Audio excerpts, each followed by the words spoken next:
Okay. Okay. My name is Rachel, of course you guys know that, and I'm a nurse here at the feeding clinic. And the name of my presentation is Feeding is Fundamental, Overcoming Barriers to Participating in Intensive Feeding Therapy. Of course, feeding is fundamental because a child has to eat nutritious food to grow and develop. And we see kids that are having a problem with that, and we're trying to help them overcome various problems from special needs.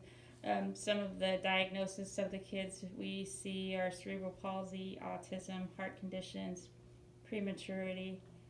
You guys are familiar with our clientele. There's so many barriers to families coming to sessions that last weeks for multiple feeding sessions a day. And it can cause stress in the family and cancellations and no-shows and a decline in acquiring and maintaining feeding skills. And we will explore evidence-based actions that can help to remove these barriers so patients and their families can attend therapy and help them make progress in the feeding goal.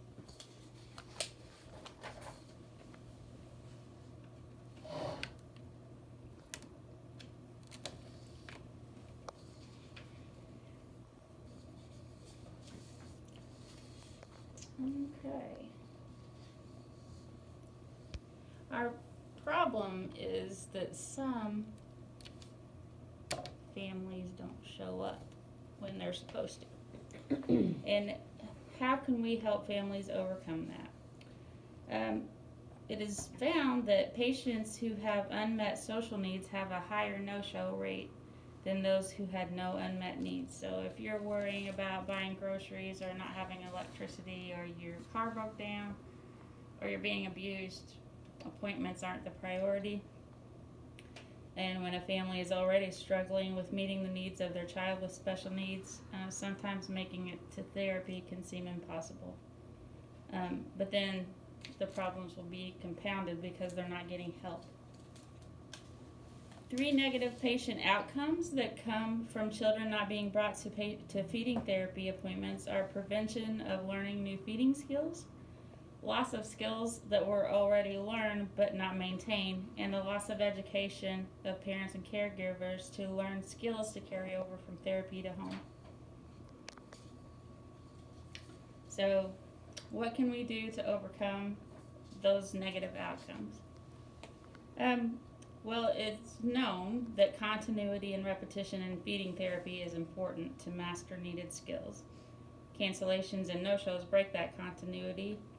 And there was a study where families with kids with special needs were given special training to help them have more empathy towards their child, so that they had coping skills to help overcome these difficulties. And it showed that when they learned how to cope and interact with their child in a compassionate way, they had a lower stress level and were able to meet other obligations like appointments with a little bit easier because they were just coping a little bit better. Offering transportation to Medicaid patients increased their rate of attending appointments, and we do that. Kelly makes Lyft and Uber appointments to help patients get here when necessary. That does decrease cancellations. Yeah, if you don't have a way to get there, you're not going to get there. So if we can help them have a way to get to their appointment, that obviously would help them.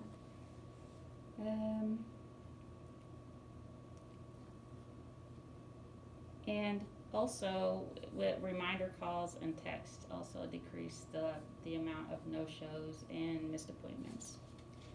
Do you guys have any ideas or things that would decrease our cancellation rate?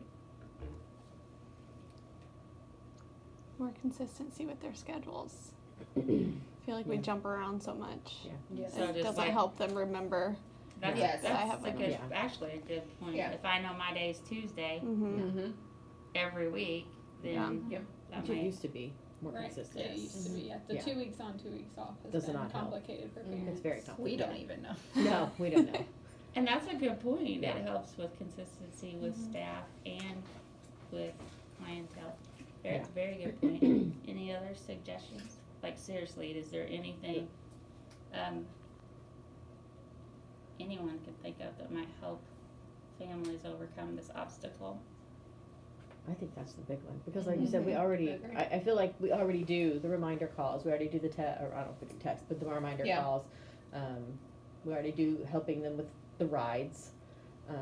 We already offer virtual appointments. Yeah. I mean. Right, you can't get these. Yeah, and which you can't, it's nice though to every once in a while to get them in though. You can't always do a virtual appointment, you gotta get your hands on them. Yeah.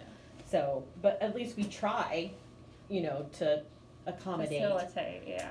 by doing a virtual, but I definitely think number one is the Consistency. after getting, making arrangements to get them here, it's the consistency. And if we did the schedule in advance, we would be able to like print them, like some parents used to like us printing like Some a parents list like of that, the yeah, next. printed copy. Yeah, Like like 3 these or are 4 your upcoming appointments, appointments. we don't have the schedule done for 3 to 4 appointments for anybody. And we Yeah. used to. Yeah, we used to all the time. I can say as a parent of a child with significant special needs and they have multiple specialists, multiple appointments, it's hard to Yeah. keep it all Yeah. straight. Yeah. And then It is. when you have to work. Right. Yeah. To keep your insurance, Yeah. to get your child treatment, and then trying to balance, it's hard. Yeah. It's hard. I truly feel for these families.